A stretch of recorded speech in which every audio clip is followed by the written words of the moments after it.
Hi Virgo, Sun, Moon and Rising. Welcome to Ethernal Realms. Let's get into what January looks like for you. So let's see your major theme, then break it down into the top three, and then we'll get into your tarot. So we have the waxing crescent moon with faith coming up as the theme. The top major event, a wish is granted with the wishbone. We have success.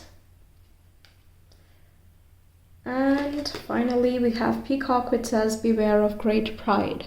Okay, this could be a warning for you, but it could also be for someone else in your life who has a tendency to be prideful.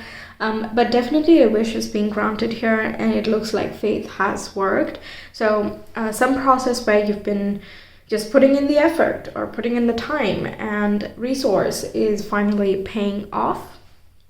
There is perhaps graduation or some sort of celebration, reaching a milestone, a sincere wish. I feel, even though it says any wish, but a sincere wish is also being granted. Okay, let's see what this looks like more specifically. We have the Six of Cups. Okay, this talks about nostalgia, also talks about past helping the present and present helping the future, things like that. So this is like the continuity of timelines, basically. Next, we have the Ace of Cups, which talks about new love or new passions. There's also very unconditional love in that way. So some of you could be going to your childhood home or meeting your childhood friends, reconnecting with past memories, whether that is internal or in a physical sense. There's a lot of Capricornian energy going on in this month, at least till 20th, and then it moves into Aquarius. So while it is in Capricorn, it is forming a trine with you, which is a very favorable aspect, and it brings in kind of blessings and luck and fortune as well. So whenever we have the seasons which are corresponding with our element, yours is the earth sign, so Taurus season and Capricorn season would be most beneficial in this aspect for you. So yeah, there is something new coming up here, new friendship as well, new connections that you form that you're very happy about. Then we have the Ace of Wands as well. Okay, so this is new inspiration. Two aces coming up in January, which is the first month, which just signifies a fresh new beginnings. We have three planets turning direct in this month: Mars, Mercury, and Uranus. Mars is about forward movement, and Mercury is about thinking and communication, and Uranus is about the higher mind, epiphanies, and also changes that are inevitable in our lives. And it can be spontaneous as well. And since Uranus is there in Taurus, a fellow earth sign, the spontaneity and the unexpected changes are kind of going in your favor so far. There could, of course, like earth signs are not really a fan of unexpected changes, so in that way it could feel a little bit unpleasant for some of you, but it definitely is bringing in new opportunities and new relationships, new connections that show promise for the future. Aces are still new, but they are filled with promise, enthusiasm, and curiosity as well in some cases. In this one, it could be a burst of ideas, just that bubbling feeling of excitement that is hard to contain. And same goes for the Ace of Cups. There's just overflowing water, overflowing emotion. It's just really peaceful and harmonious with the people that you're with and what you are doing at this time. Definitely feeling this success vibe here. It's hard to kind of bottle in and make it very tangible because we don't have any pentacles going on, but you are an earth sign, so all the accomplishments that you are experiencing, you're deeply satisfied with it, or you're renewed and rejuvenated, kind of ready to go at it.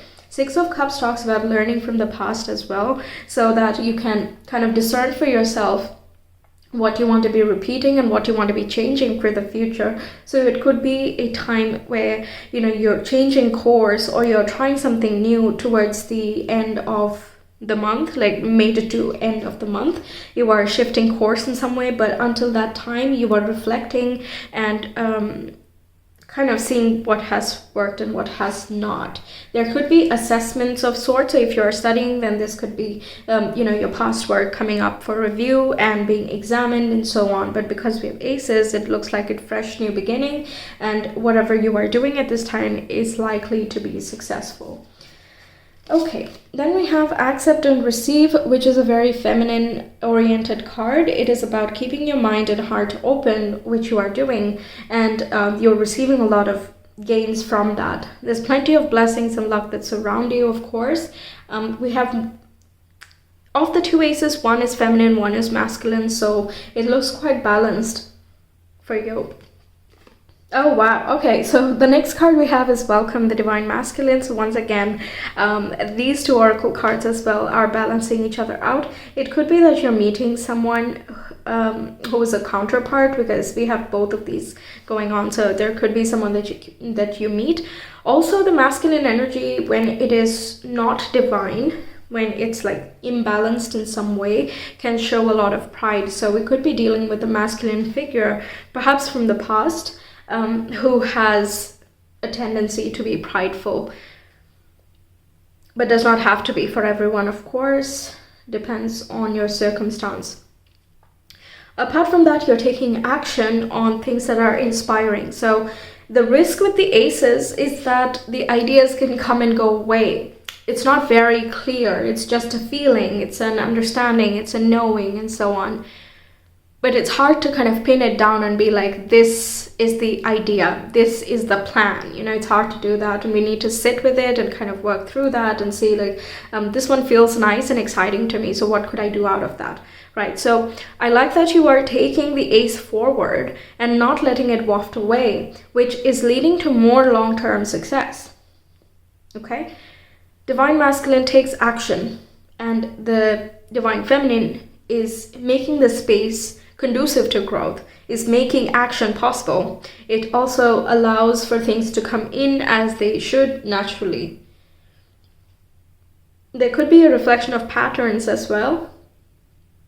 Patterns in life, childhood conditioning, and so on.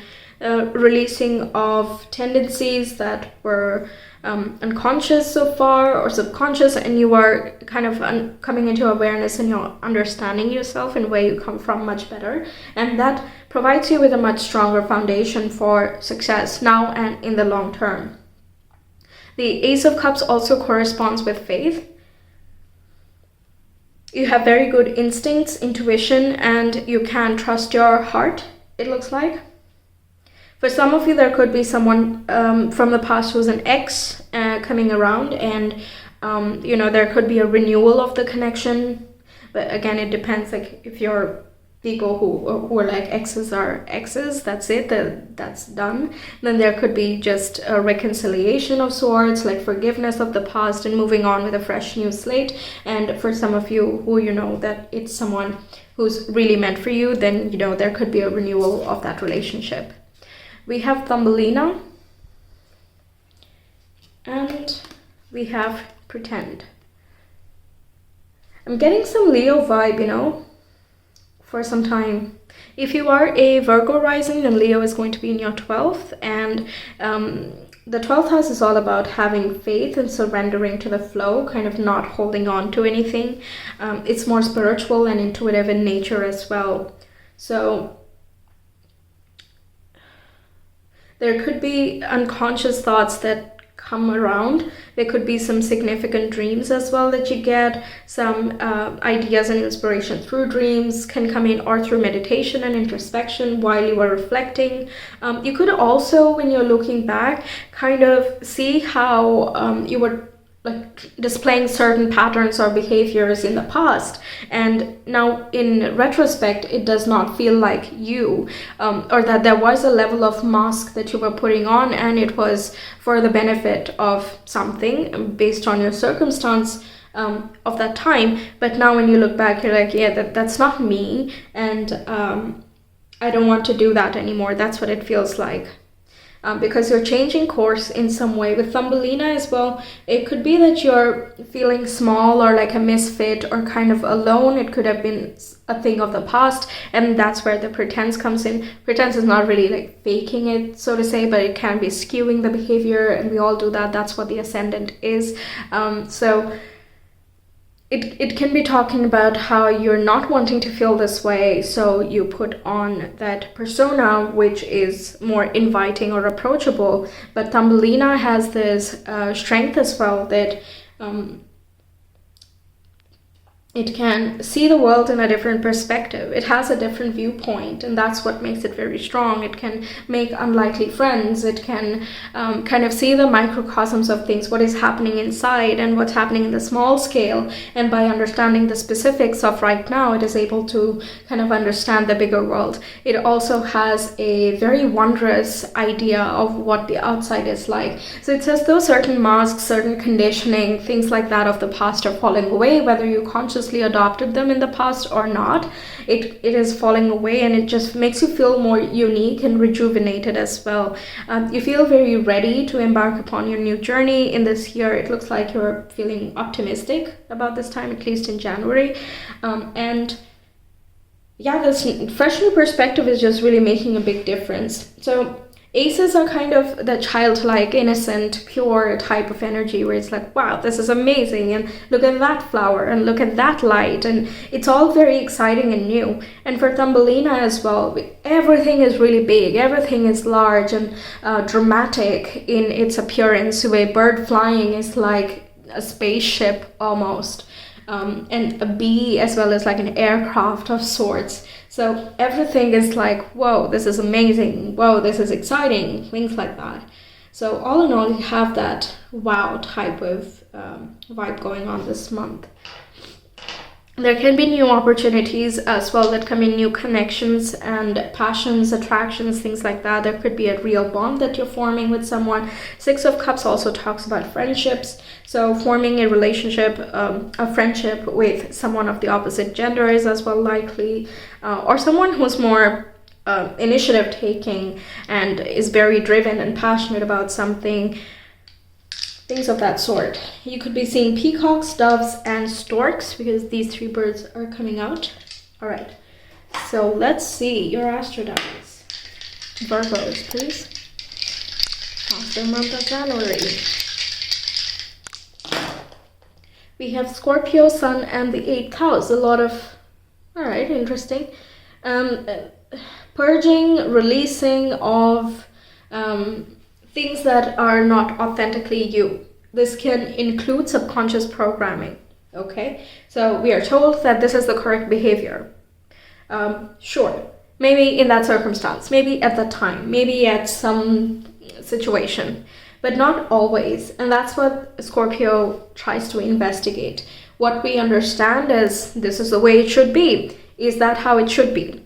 Or like, what is behind the mask? What is underneath the surface? That's what Scorpio is interested in. And why? Because it wants to examine the integrity and the solidity of the base of things. If something does not stand on solid ground, then it is very likely to crumble at a later future.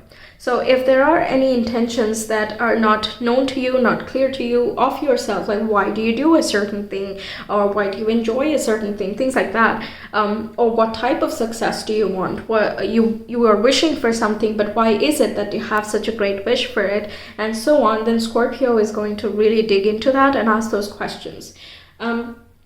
Again, there could be some dreams coming through. If you are going for therapy or counseling of sorts, there could be a lot of clarity and breakthroughs that can happen in this month for you, that really upturns everything that has been limiting you so far and kind of unleashes you into a phase of rebirth. Sun talks about clarity, hope, optimism, and success.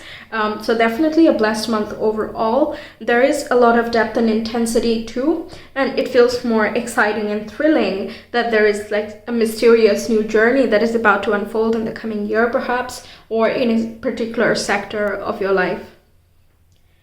Okay, Scorpio season could have been something quite pivotal. Also, we had eclipses in Scorpio. We have the South Node in Scorpio all throughout 2022. So that is still kind of closing out its chapter. The eclipse season is officially over, but it is still manifesting in some ways. We will still have one more eclipse to go in Scorpio in this year. Not yet, but it is definitely there. So that season could be something really important, or those specific eclipses could have been something very pivotal. Something you started at that time could be coming to a very major milestone point, or there is a change of course here, and that is leading you to more success. 8th house talks about transformation too. So it can be an internal transformation, but it can also result in an external change because we have the sun. It looks like it's more visible to the outside world, but it definitely comes from someplace deep within. You're very much connected with your emotions and you have great emotional depth.